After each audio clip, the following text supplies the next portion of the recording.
All right, I am here with Doug Rohan of Rohan Law. Doug, I appreciate you for taking a little time to chat. A Florida State alum, an animal of Section B, now in Atlanta, Georgia. We've partnered before, worked with us a little bit last season. Appreciate that a ton. Hung out with you in Charlotte the day before a lot of our hopes and dreams came crashing down. But putting all that aside, Florida State and the ACC kind of going at it, something that I think we all thought would happen for quite a while, but today, here 3 days before Christmas, it has certainly come to a head.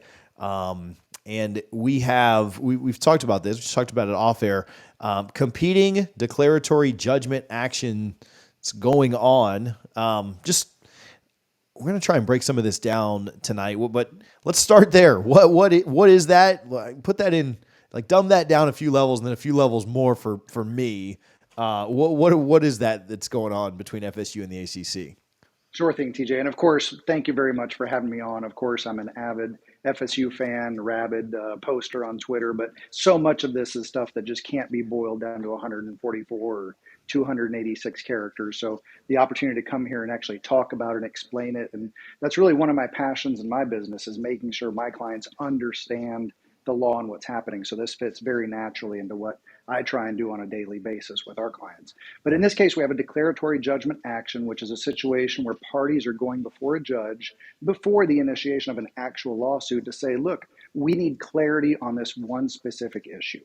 So the Board of Trustees, of course, met today and got approval to file in Florida their action to determine that the grant of rights was unenforceable and that they can get out of the conference without paying the substantial penalties. And at the same time, as soon as we announced that 24-hour notice for the Board of Trustees meeting, the ACC already had their filing prepared, rushed down to the courthouse and tried in a preemptory manner to get ahead of the issue by filing in North Carolina their own declaratory judgment action. So there's been some comments on that. Who filed first? You know, how can you file something before the Board of Trustees had ever even announced anything? What if the Board of Trustees would have just bought another plane today? I mean, though we knew that wasn't going to happen. Um, is there any weight to any of that? Filing first, filing something that hasn't even become an issue yet by the ACC? What are your thoughts there? No, filing first does not in and of itself make this a North Carolina case. It is curious, and it was a risk of the ACC to file because it's possible that the Board of Trustees wouldn't have done anything. But the fact that the Board of Trustees did follow through on their threats to file make the filing in North Carolina appropriate. Certainly, it looks as though they're trying to play some games, but the judges in both cases are going to have their independent opportunities to start evaluating the first most important issue, which is where should this matter be held? Not only is North Carolina appropriate for the ACC because that's where their business is located, but most suits are typically filed where the defendant resides. So that raises the question on both of these cases where the defendant is the other party. Florida technically is suing Florida State is suing a defendant in North Carolina. They're trying to argue that their connections to Florida are substantial.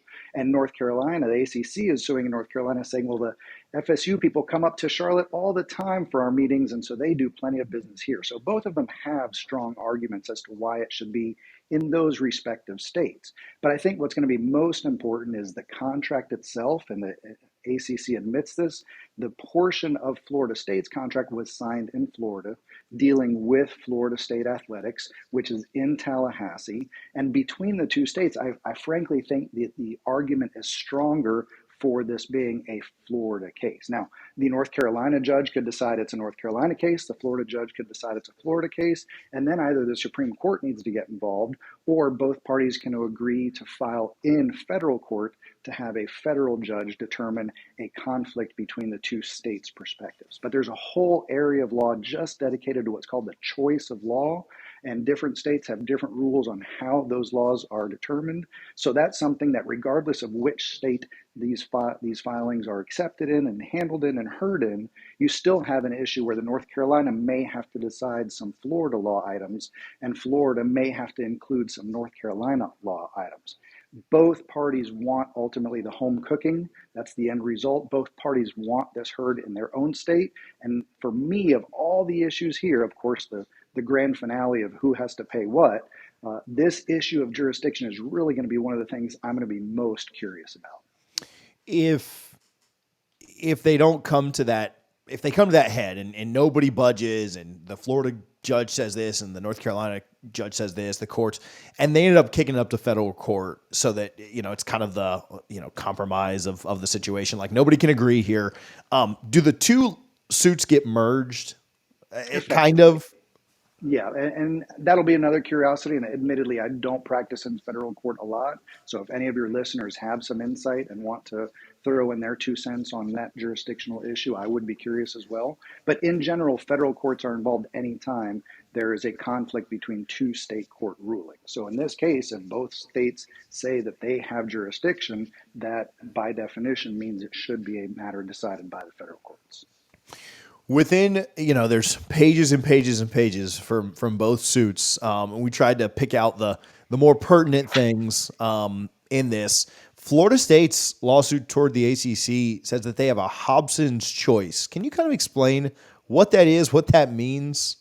Yeah, towards the end of their filing, they threw out this term, which is basically what I was trying to say effectively on Twitter earlier today, that really this was a coercive agreement. There's no way that you can claim that FSU was on the same bargaining level as the ACC when it came time to enter this 2013 agreement and subsequently the 2016 amendment.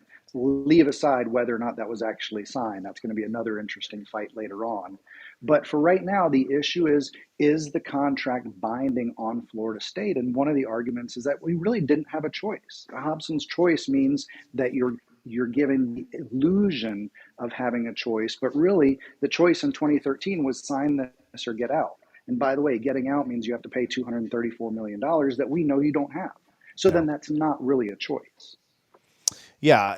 Can you, is it kind of like when, an entity or a group, like I think about when the SEC has added teams and the entire SEC votes unanimously to do it? Is it kind of like that, where the vote probably wasn't unanimous, but they said like, get in line, we're all voting this way?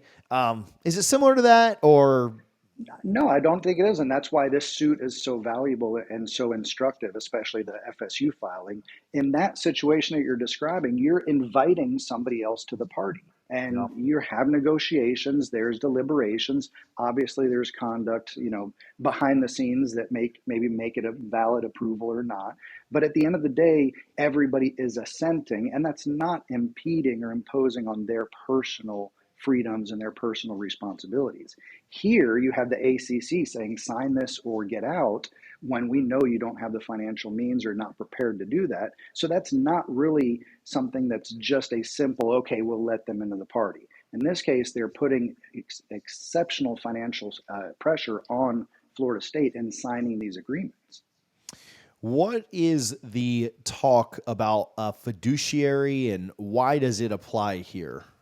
Well, that's exactly the crux of what Florida State is saying is, look, we trusted you, ACC. We came to you in 2013. We laid everything out in front of you and said, we're going to relinquish our rights, knowing that you have our best interest in your hands.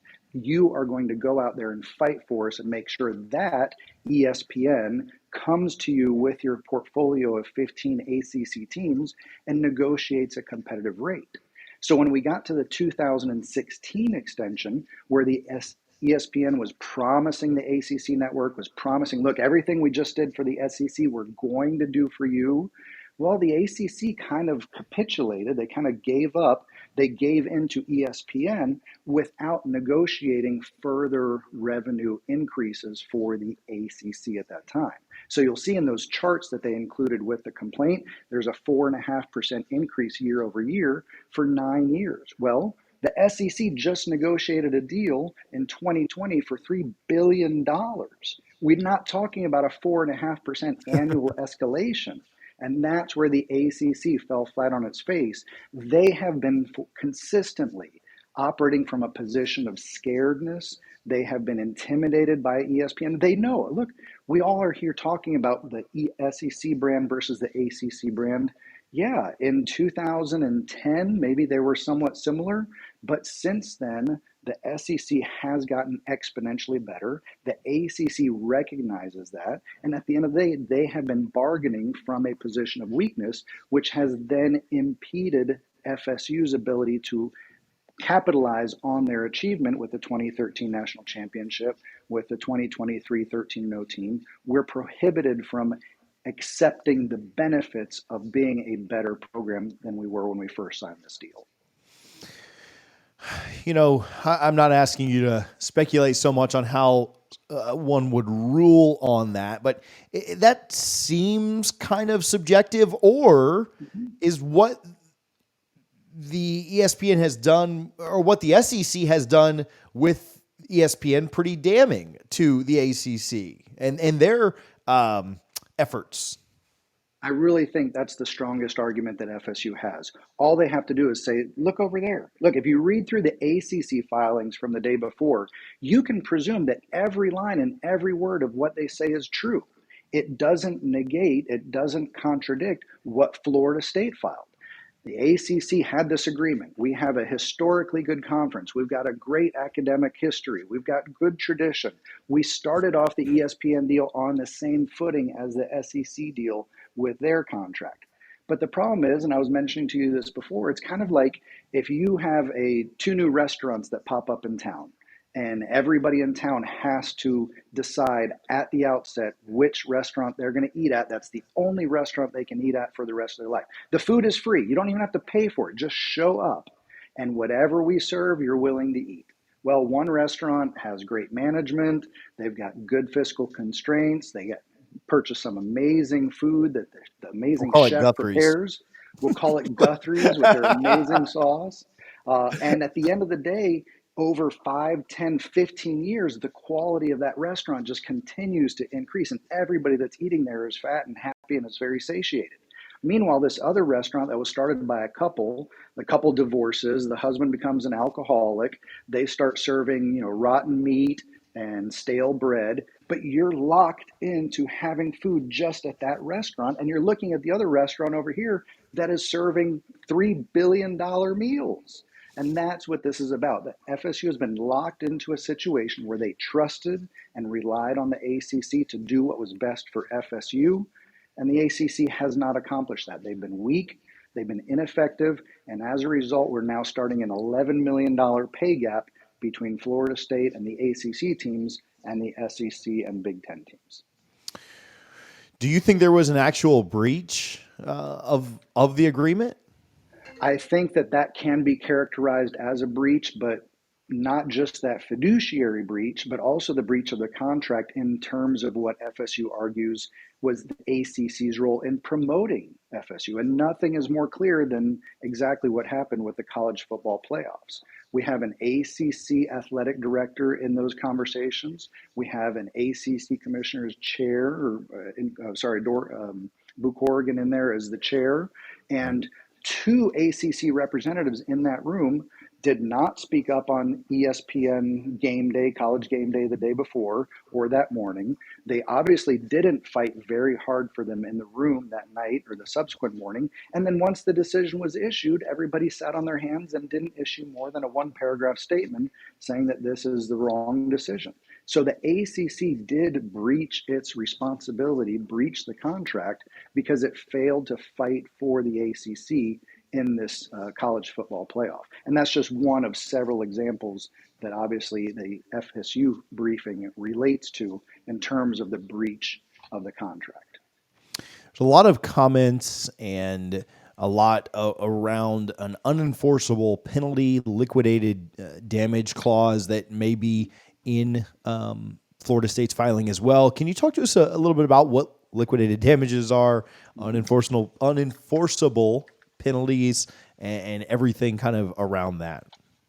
So the easiest thing that most people have come in contact with this situation is a non-compete clause. The state laws of Florida have clauses that say any contract that impedes commerce, impedes the flow of goods, impedes business is unenforceable. So you can't sign a contract that in some way breaches or impedes your ability to conduct trade. In this case, Florida State is arguing our athletic department and our TV revenues are the trade that we're engaging in. So while we did enter the grant of rights somewhat voluntarily, this contract impedes our ability to negotiate better terms or to try and look for another landing space. And in doing that, what it's doing is it's prohibiting us from freely exercising our choice, which everybody is free to contract. Nobody is going to disagree with that. But a contract has to be valid under public policy terms. And that's another thing that comes up in this document later on. So to restrain trade is against public policy. And in this case, to say that there's liquidated damages of 3 times operating revenue plus this escalating grant of rights, which may or may not have been a contract, which may or may not have a consideration. I'll be happy to talk about consideration in a moment. It proves to be a penalty. And a penalty is not an appropriate method for paying damages to somebody who suffers a damage. So in this case, a $120 million buyout, that's supposed to represent 3 times earnings for the ACC. So if there is some loss of revenue and if there is are some damages, that $120 million offsets the damages for the ACC.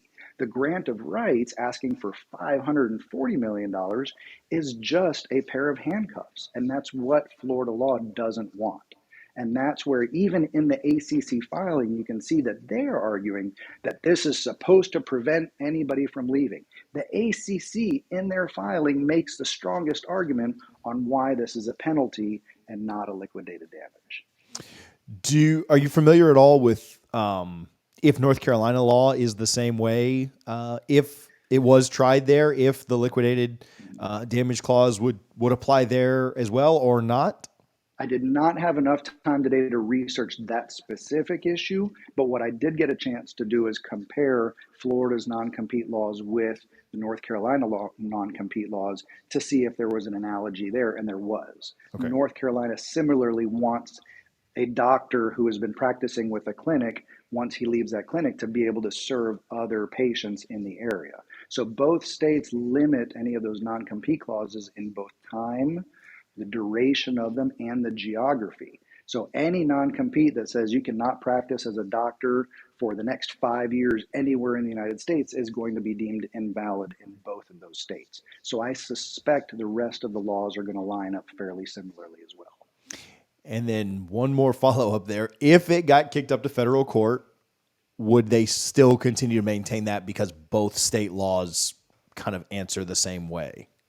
That's where the federal court will make the determination which laws apply and which are to be included. But since those laws are consistent, the interpretation of those laws and those case laws in support of the arguments should also be consistent.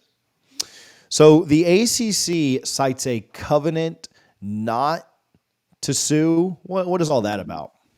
So this is something that a lot of times are included in contracts to discourage litigation.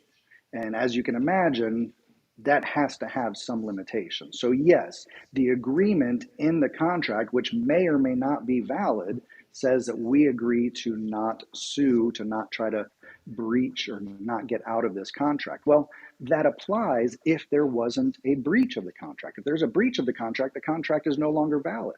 So what FSU is arguing is, yeah, we signed an agreement if the ACC had done what they were supposed to do, if the ACC met their fiduciary obligations, if they aggressively argued for good financial returns on our investment, if they argued in our favor enough to put us in the college football playoffs, then they're doing what they're supposed to do, and I don't have a reason to argue breach. But since we're claiming that a breach of the contract exists, then that covenant not to sue doesn't apply.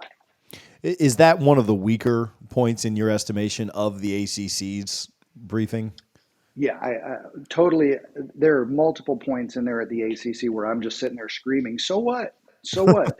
If everything that you just filed and included in this paper is true, you're still not refuting all the things that FSU is saying in their brief. They try to, of course it's redacted, we don't get to see their numbers, but they try to argue about how much Florida State earned over the last 10 years or 15 years. Yeah, that's a lot of money. But compared to somebody else who earned 3 times that amount, it's not enough. It's You are the obvious one that why will that's leave. redacted. Right. So it's just an example of, and the whole time reading through the ACC brief, it's just like, and so what? And so what? The FSU brief is really, really strong, and I'm really proud of what those attorneys were able to put together. Again, I said the day after the playoff decision that I wanted lawsuits. I wanted the president to file lawsuits. People were asking me what kind of lawsuits. I was like, I don't know. This is the kind of lawsuit that I wanted to see filed. Yeah. What's the ultimate goal here? So the reality in litigation, and this is something that's unsatisfactory for a lot of people, it's not the TV shows. Everything isn't wrapped up in a nice bow in a 1 hour program on Suits or LA Law or Law and Order. Uh, Florida State is demonstrating its strength, and the ACC is trying to find its foothold and its strength. But ultimately, this is going to come down to a negotiation. The stronger the argument is on behalf of Florida State's case, or should they even get a declaratory judgment? We don't have to negotiate. And based on the strength of what I'm seeing so far, it's looking very positive for Florida State. But ultimately, what this is about is going ahead and negotiating some kind of an agreement. What'll be interesting to see is where the ACC is able to try to limit the publicity regarding that relationship or that dissolution of that relationship, whatever that agreement is, because Clemson might be interested in it, North Yeah. Carolina might be interested in it, Miami might be interested in it, and so it will be very curious to see how we get to what is the most likely outcome, which is a negotiated resolution. Yeah. I mean, I don't know. I mean, essentially, I don't know how this doesn't end up being really bad for the ACC, no matter what really happens with Florida State, because, I mean, they could sign an NDA and Florida State be out tomorrow, but then, I mean, you've got to think that no matter what the result, well, I guess unless a judge rules that Florida State is complete, you're bound by all of it, right? You get a year and a half down the road and nothing changes, right? Like, obviously that's a doomsday scenario, so I don't want to put that out into the ether. But if Florida State gets out, and probably even before Florida State is out of the ACC, Clemson is probably going to do something similar.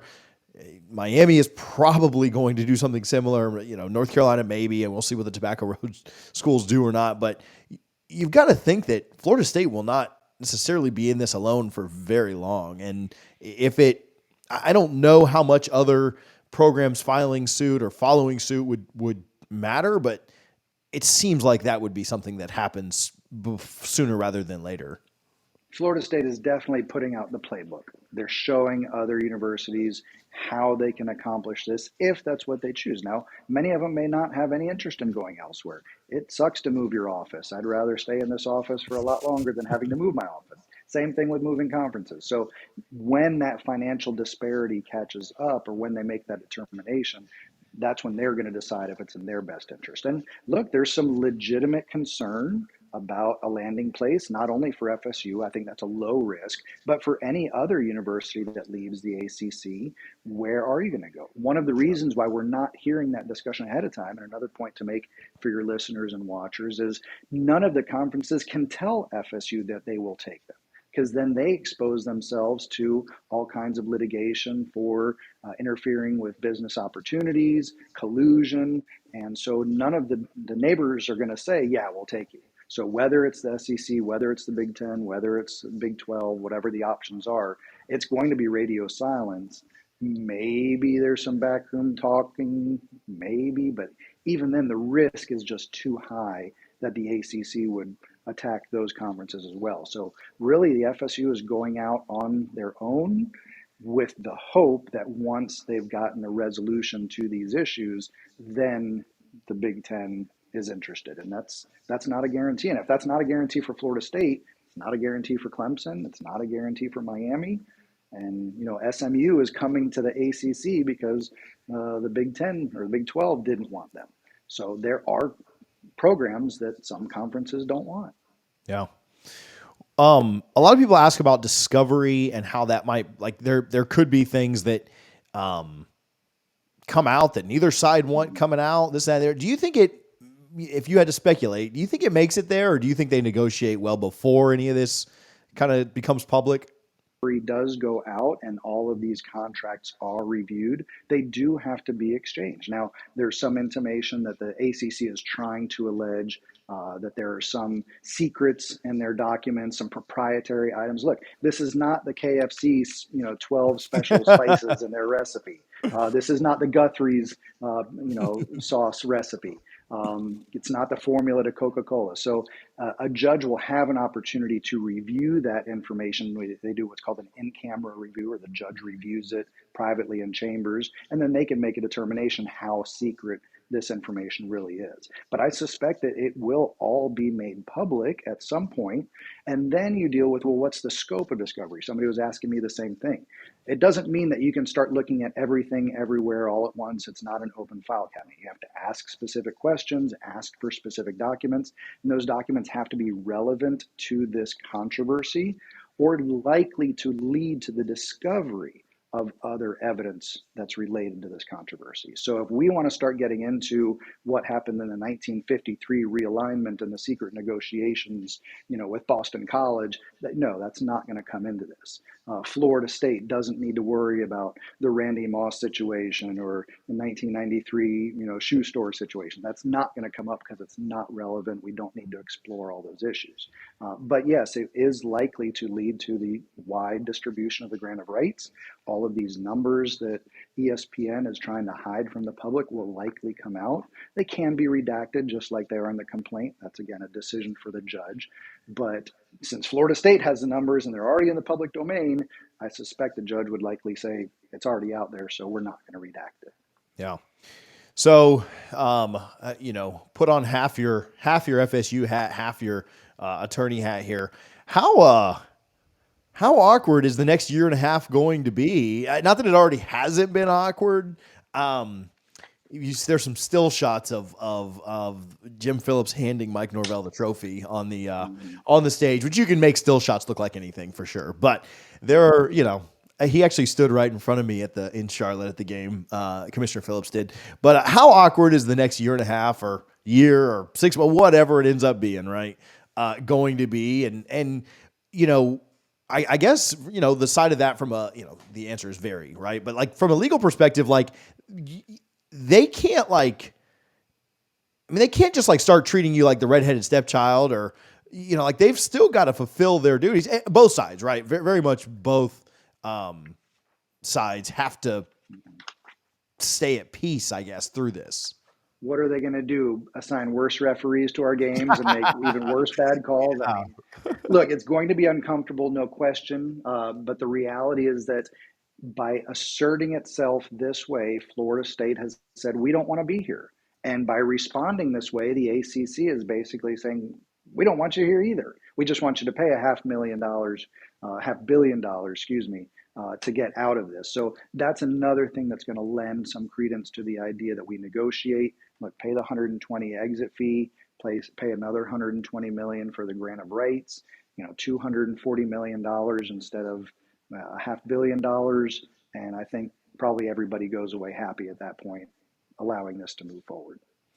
One more on, let's assume that happens. If Florida State was just to leave and pay up right now, like just, Delaware chicken farmer money, like immediately, would all that be due right away based on your understanding? And then the follow-up to that is, if so, by coming to an agreement, could you maybe put terms on that to extend it out to where you weren't paying the supposed 240, which is a number we just made up. Don't run to the message boards with that. But the supposed 240, like you could maybe put some terms around that. So the first part of your question is it all due immediately? No, the grant of rights is saying we're going to grant the ACC all of our revenue from all of our home games. So if we wanted to say, okay, we accept those terms, then just for the next 13 years, all of our revenue that we earn from all of our home games TV rights goes to the ACC instead of going to us. So we actually don't even need to forward that money to them. Now, we're missing out on that $20 million, $23 million, $27 million each year. So it will be painful, but no, it's paid over the term of that grant of rights. But yes, in an agreement, if we decide to pay $240 million or whatever that number ends up being, we could pay it all at once. We could pay it in installments. We could pay it over 10 years. Everything's subject to negotiation. So that's something that they could discuss with ACC if they were willing to come to some kind of terms. Any other major thoughts, points? Do you have a, do you have a lean here, or is it too hard to take your FSU polo off for that? Or just any major thoughts as we maybe wrap this up a bit? I mean, just as I was going through this, I wanted to bring up a few other points that I'm sure some of the followers and viewers have some questions about is consideration. Yeah. A contract, in order for it to be valid, has to have consideration. So we had the contract to be an ACC member. We obviously get revenue for being an ACC member, but one of the arguments that they have on the 2016 amendment extending this is that there were no additional monies paid above and beyond. In fact, not only were there no additional monies paid, but the language was blank on what would happen after 2027. So technically, ESPN has the right, the affirmative right, to extend that deal to 2036, which they have not actually exercised yet. Another issue that needs to be addressed. But there was no benefit, there was no additional revenue paid in exchange for that 2016 extension. So an argument could be made somewhere in this process that there was no consideration for that agreement, therefore there is no additional contract that occurred in 2016. Another concept that was included in this language that I wanted to make sure we talked about, and that's reasonable reliance. A contract is valid only if you reasonably rely on the other party to do what they say they're going to do. And that's exactly what didn't happen according to FSU. We reasonably relied on the ACC to keep pushing and aggressively increasing our media rights, just like the SEC teams did, and they failed to do so.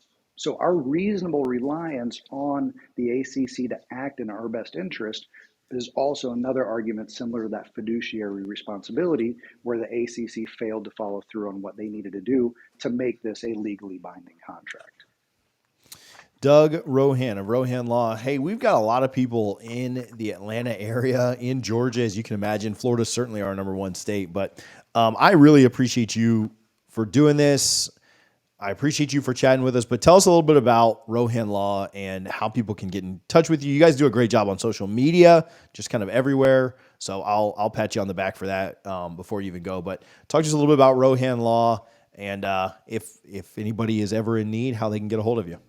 Thanks, TJ. I appreciate that. And yeah, it is difficult to advertise as an attorney because people don't need me until they do. And that's an awful feeling for them. And even when they do need me, they may not be thinking about the fact, hey, I got to call Doug Rohan. So we want to be your best friends on your worst day. That's our slogan. So the way you can accomplish that is go ahead and follow us on social media. Just look for Rohan Law. And, Georgia and Atlanta is the biggest Seminole collection of alumni outside the state of Florida. So we know that there's a lot of Seminoles here in town that might need my services. So if you've been arrested or if you've been injured at work or you've been in a car wreck, I know we also have some advertising partners in your Florida group, but if you are in Georgia and find yourself with any of those issues or any of those problems, I would love for you to give us a call and let me as a fellow Seminole alumni help you out of those very difficult situations. Yeah, we'll put all their social medias in the description. You need to follow the Twitter account though, because Doug goes in pretty hard, not just on the legal stuff, but for the FSU stuff as well. So, man, Doug, I appreciate you a ton, not just for doing this, but you were instrumental in helping at the tailgate, which was a ton of fun there in Charlotte, and then always been a big supporter. So I appreciate you a ton, man. My pleasure, TJ. Y'all have a good night. Thanks, man. Go Noles.